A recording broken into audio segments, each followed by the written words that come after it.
Hello everyone, hi, welcome back to my YouTube channel Naukri Samachar. Guys, कैसे हैं आप लोग? उम्मीद करती हूँ आप सब लोग बहुत अच्छे होंगे। तो आज केंद्रीय कर्मचारियों के लिए एक बहुत ही बड़ी खुशखबरी निकलकर सामने आ रही है।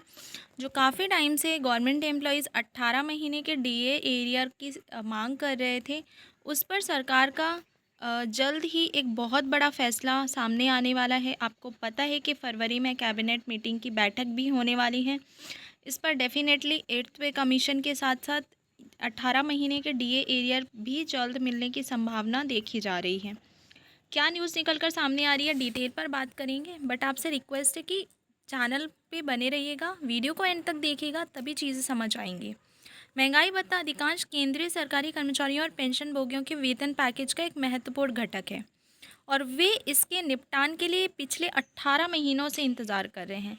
विपक्ष के नेतृत्व, सांसदों और विभिन्न लॉबी समूहों को आकर्षित करने वाली यह समस्या अब समाधान की ओर बढ़ती जा दिख रही है। उससे पहले मैं आपको बता दूं कि अब तक क्या हुआ है और सरकार की क्या स्थिति है। कोविड-19 के कारण केंद्र सरकार ने जनवरी 2020, जुलाई 2020 और जनवरी 2021 के लिए डी और डीआर की किस्तें रोक दी हैं। सरकार ने इस कदम का बचाव 34,402 रुपये की बचत के तर्कों के साथ किया, लेकिन इसे 32 करोड़ रुपए के बजाय व्यापक रूप से माना गया, जो कोविड महामारी के कारण अर्थव्यवस्था में पैदा हुए घाटे को पूरा करने के लिए था। फिर भी इस तरह के फैसलों से कर्मचारियों और पेंशन भोगियों में असंतोष पैदा हुआ। हाल ही के दिनों में संसद सदस्य महंगाई भत्ते के भुगतान में देरी के बारे में चिंता जताते रहे हैं। उन्होंने कहा कि चूंकि भारत पूरी दुनिया में तीसरी सबसे बड़ी अर्थव्यवस्था है, इसलिए बकाया राशि को रोके रखने का कोई उचित कारण नहीं है। हालांकि इसने सरकार से इस पर कार्रवाई करने की मांग और बढ़ा दिया है। इसके अलावा समाजवादी पार्टी के नेता और उत्तर प्रदेश के पूर्व मुख्यमंत्री अखिलेश यादव ने भी सरकार के रुख का विरोध किया है। इन दो मुद्दों पर उन्होंने कहा कि नियोक्ताओं द्वारा अपने कर्मचारियों और पेंशन भोगियों को डीए बकाया का भुगतान न करना गलत है, क्योंकि इस पर तुरंत ध्यान दिया जाना चाहिए। और जल्द ही जवाब में केंद्रीय वित्त राज्य मंत्री पंकज चौधरी ने कहा कि महामारी के वित्तीय प्रभाव को देखते हुए डीए की किस्त रोकने का फैसला किया गया है। उन्होंने कहा कि कर्मचारी यूनियनों की ओर से 2024 में एरियर की मांग काफ़ी की गई है, लेकिन मौजूदा हालात के कारण सरकार एरियर देने में संघर्ष कर रही है।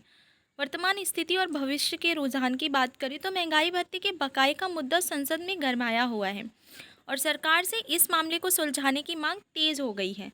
सरकार ने इन मांगों को लागू करने और चिंताओं को दूर करने के लिए जितना काम किया है, उसने अभी तक यह नहीं बताया है कि वह बकाये का भुगतान कब करेगी।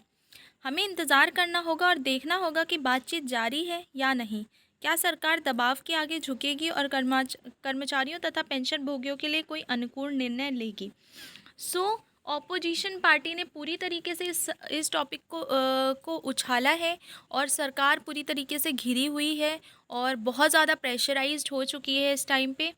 इसलिए उम्मीद है कि हम सबके पक्ष में ही बहुत जल्द ही फैसला आने वाला है और आने की उम्मीद है। तो अगर आप लोग भी गवर्नमेंट एम्प्लॉयज़ हैं, वेट करें कि 18 महीने का जो एरियर है वो आप लोगों को मिले, तो वेट कर लीजिए। उम्मीद है पूरी तरीके से मिलने की और just hope for the best, हम इतना ही कह सकते हैं। बाकी सारा तो निर्णय सरकार के ऊपर ही है।